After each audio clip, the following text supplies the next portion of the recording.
So today we get to focus on one of our sudsers, one of our OG sudsers, one of the OGest of GEest sudsers at all, period, point blank, and her Project Soapway soap submission win. And you're going to definitely want to stick around for this because the ingredient that she chose to incorporate into her soap is not so typical. And I will tell you more about this soap and this Project Soapway winner in just a minute. But before I do, hello, I am Mrs. Soap and Clay. Let's make stuff.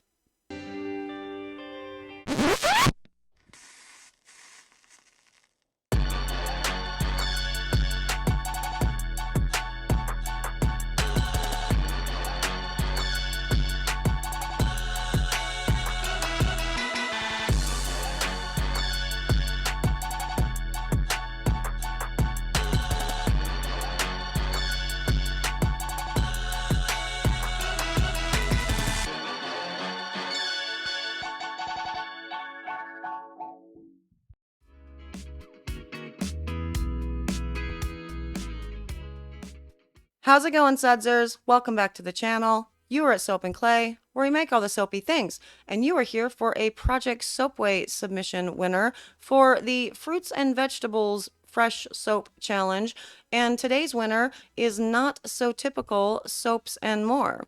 Now, Not So Typical is a very cool name, first and foremost, but the reason why Not So Typical is thusly named is because her soaps are not so typical. The reason why she has to do this within her soaps is because she does not work with anything coconut at all. There are allergies in her family, and so she went on this big soapy journey trying to find ways to make awesome soap without really leaning into all of the awesome benefits of coconut oil. But because coconut is actually in a lot of different products, she's been on this cool chemistry science journey to also make sure that she found dupes or substitutions for all of the other products that we use that is derived from coconut. And there are a lot of them out there. And so definitely if you are a person that is paying attention to allergens and you're coconut free specifically, pay attention to all of the other things that we could potentially be putting into our soaps. And that's anything from glycerin to any of our emulsifying waxes to some of our preservatives. Like, it's wild. It's wild. Coconut's in a lot of things. And so Not So Typical Soaps and More, she knows all that information. She is actually a wealth of information for all things coconut free within the Discord server. And so the sudsers definitely lean heavy on her very often, including me sometimes, because, I'm not coconut free. And so it's definitely a cool thing to watch her soapy vision come together. And with this particular soapy vision, again, coconut free, but she picked a not so typical ingredient to incorporate into soap, and that is beets. And so that's crazy. Beets, I never would have thought to do at all. First thing off the bat, I mean, beets have like an iron like taste to them. And so I'm thinking there's going to be a lot of mineral content within a beet. So I'm interested to see her lather test for sure. But she actually incorporated it in 4 different ways. And I'm really excited to show you all of that. So that's what we are going to do with this video. We're going to go to her footage. She does piping. She never does piping. She does piping for us. She makes the cutest little beets. So it's all a journey. It's amazing. And we're going to talk about all of the benefits of beets and what you can expect to find in your soaps as a result, as well as Not So Typical Soaps and More. And I get to fangirl over her for a little bit. So let's get to her making and we can do all of that.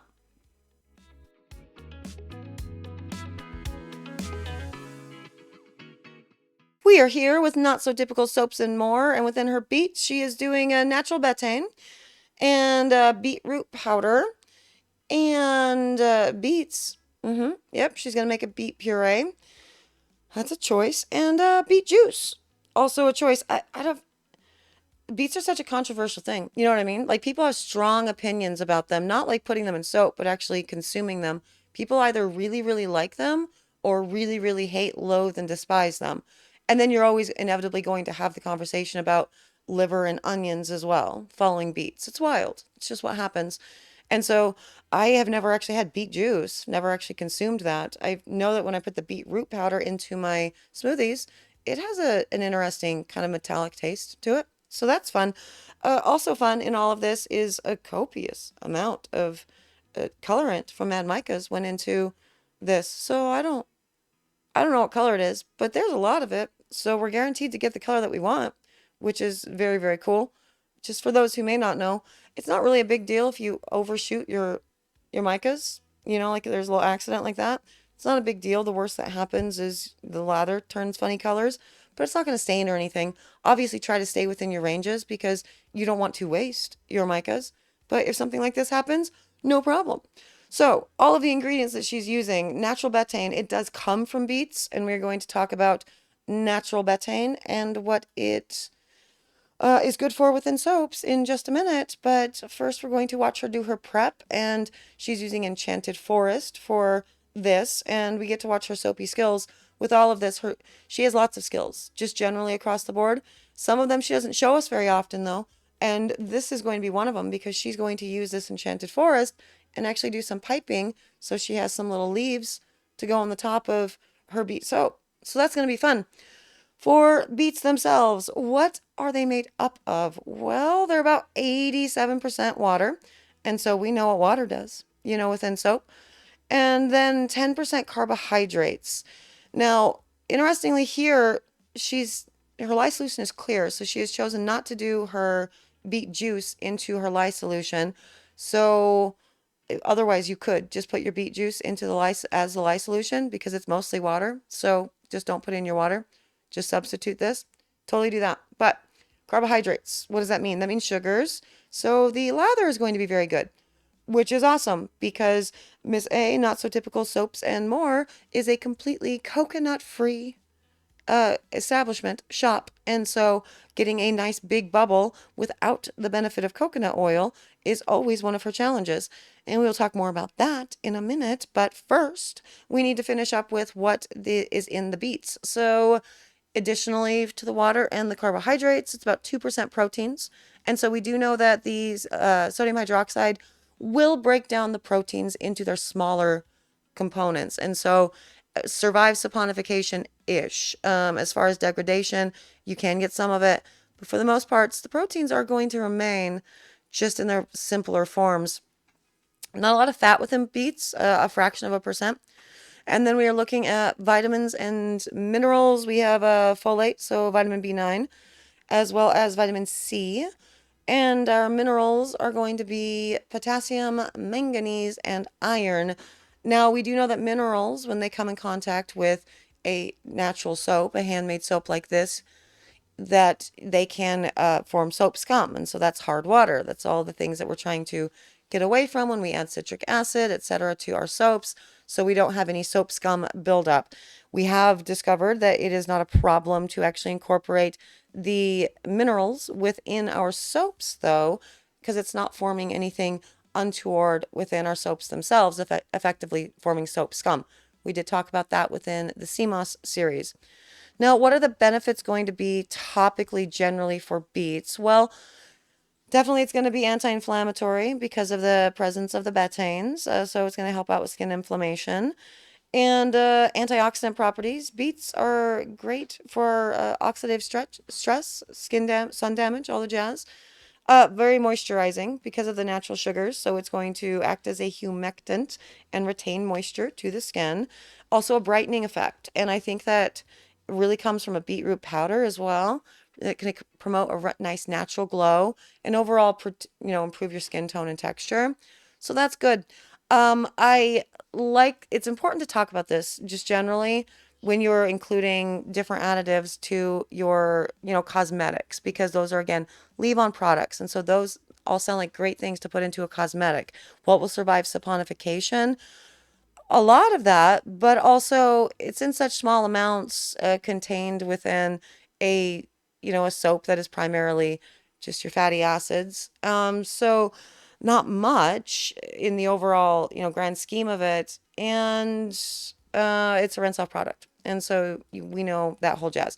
So realistically, what we're looking at with soaps is how it lathers, what the hand feel is, whether or not it strips the skin or helps retain the moisture. So there's that.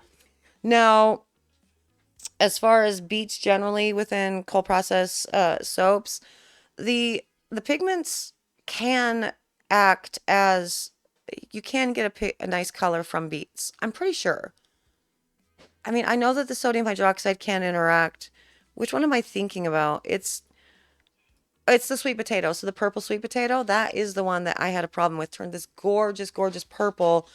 And then after saponification was complete, the soap went white. And so that's a bummer. But I'm pretty sure beets, I'm getting so confused with my reds, but I'm reasonably certain that beets do produce a nice dark color. And so we should see that within all of this. As far as the rest of it and interacting with sodium hydroxide, obviously, again, the proteins are going to get broken down into their smaller compounds. Anything that is oil soluble will likely remain and not be degraded by the heat. Anything that is water soluble is for sure going to be destroyed via the sodium hydroxide. So there's that. Let's move on to the actual making of the bulk of her soap and see this all in action.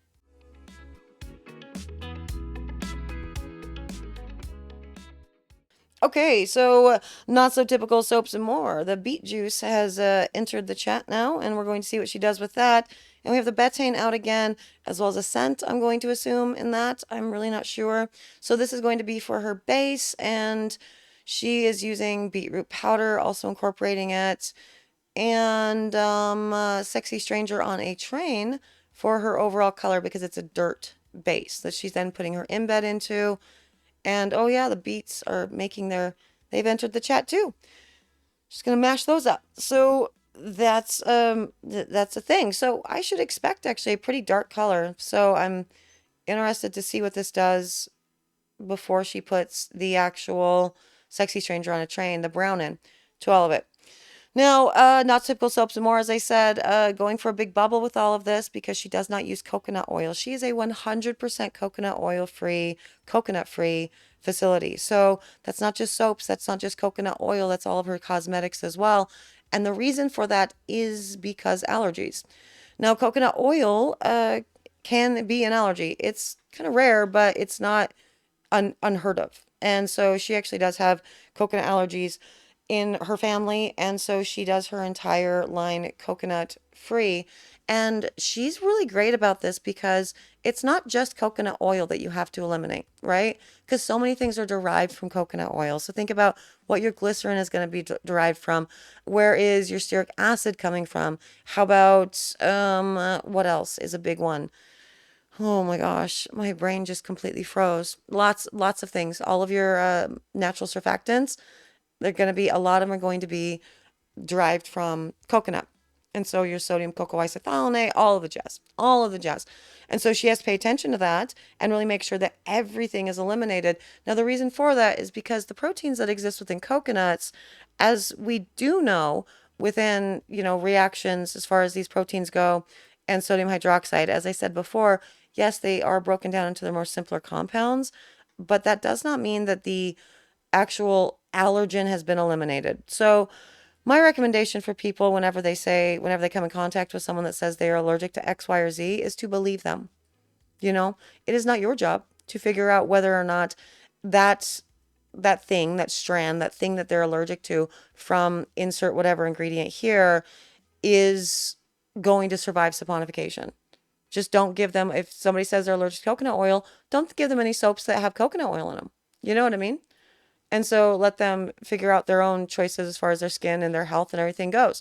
But interestingly, too, that I actually recently read an article about coconut allergies, and it was suggested in this article that some people might actually be allergic to the lauric acid and not necessarily the proteins. Now, that's a much rarer thing, which is like good because that's cuckoo bananas to think about. Not only do you have to find a nice substitution for your coconut oil, for the bubble and the hardening, but you also have to find a substitution for lauric acid. So anything that you're substituting can also not contain lauric acid.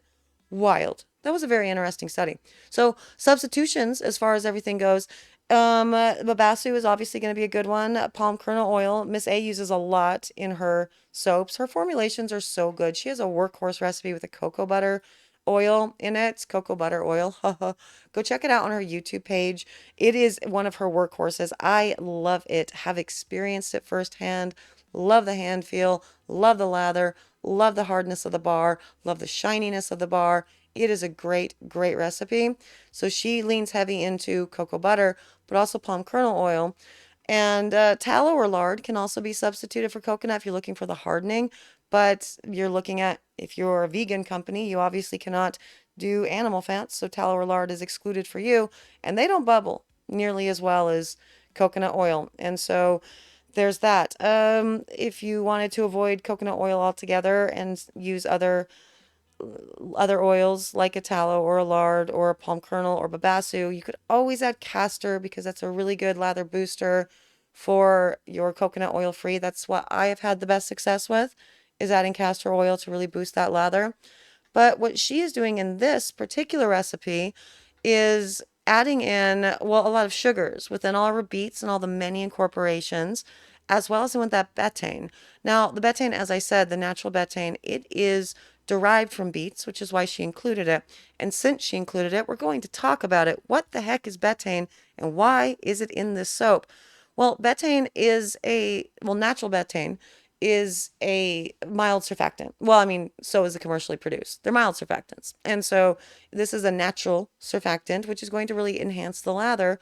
And it's also a very mild ingredient to use within your soaps, which will be great for sensitive skin, which is obviously a good thing for Miss A's line, for Not So Typical's line, because if you have a coconut allergy, you probably have skin sensitivities to a lot of other things. And so including a surfactant that helps the bubble, that's not going to be overly harsh and drying and strip your skin, is a great idea, because the betaine is going to be a nice humectant and have good moisturizing properties that will help retain the skin's moisture. So it's going to be wonderful for that. Also, it has some conditioning because it is a surfactant, and it's one of the biggest benefits of putting the betaine in as a natural surfactant is it's really compatible with a lot of the other ingredients that you're going to use within soaps because it functions like soap. It's a surfactant. It has both positive and negative charges. So you're not going to end up with anything falling out of solution or messing up the pH, etc. and so forth. So wonderful idea to incorporate that in addition to all the sugars and whatnot that you're going to be getting from the rest of the beet incorporations. I love that. Now, with this particular soap, here's what I've been kind of surprised by. First up, I'm surprised that the color of the oil did not change once she incorporated the beets into it, you know? And then I was more surprised when the beet juice went into it and it didn't really change. I expected it to get much darker. And so I'm just rethinking, and I I can't really confirm and say that beetroot powder is a good, colorant. Because hers was super light though too. My beetroot powder is really, really dark. I wonder what that's all about. That's a different rabbit hole. I'm not going to go down that one. This is going to get cut, and we're going to watch the actual awesome skills of her camera person while it's being cut. So let's go check that out.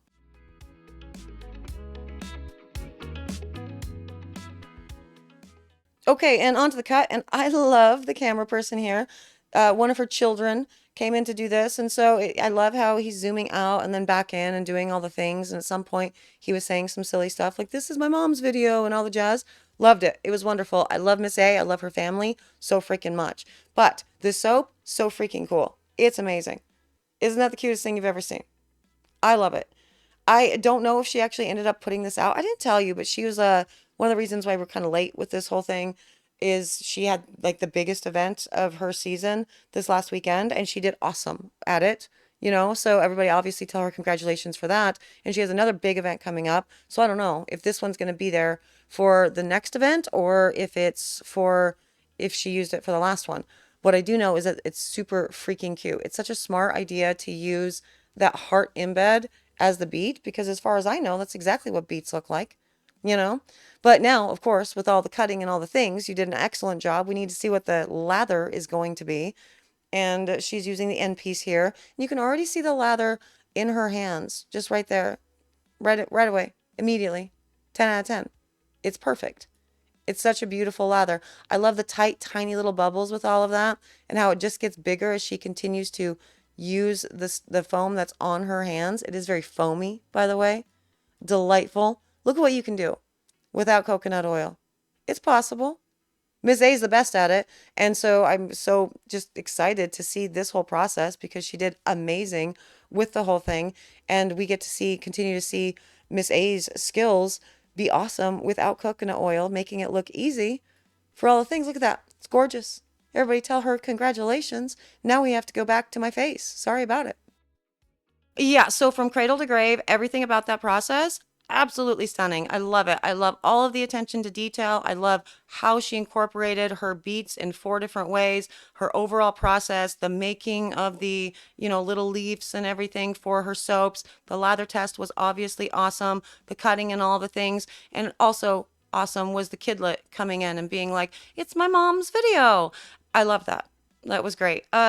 This is a sudser that has been a part of the sudser community, like I said, for like ever. She's been around for forever, ever. She's one of my people. She has like my real phone number and we like talk and stuff. So I love being able to talk about her and all of her awesomeness with her journey because it's amazing. I love her forever and ever. And no one will ever tell me that she's not anything other than perfect because she is. And so thank you for submitting and giving us your soapy knowledge so we can talk about it and do all the things.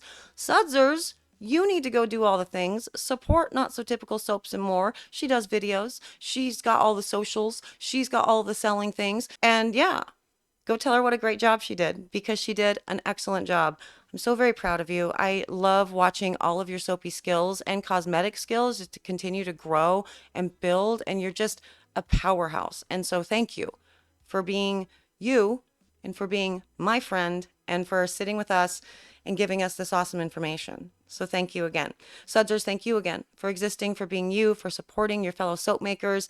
This is a very community-driven channel. I love everything about our community and how we come together as soap makers and do not look at each other as competition, but more as just fellow soap makers. And we get to troubleshoot things together, talk about things together, and not fight. And so thank you for being a part of that. For the rest of you who might not be of that mindset, I don't know why you're here, but you're free to go. And I'm going to go as well because there's always a lot going on at the moment. Tomorrow, we will be back with another Project Soapway winner. This winner is also awesome. Very, very cool soap. Very much looking forward to talking about it. So like, comment, subscribe, bell, all the things so you know that that's happening and you'll be notified. And yeah, I'll see you then for another round of Project Soapway. Soapy fun. Bye.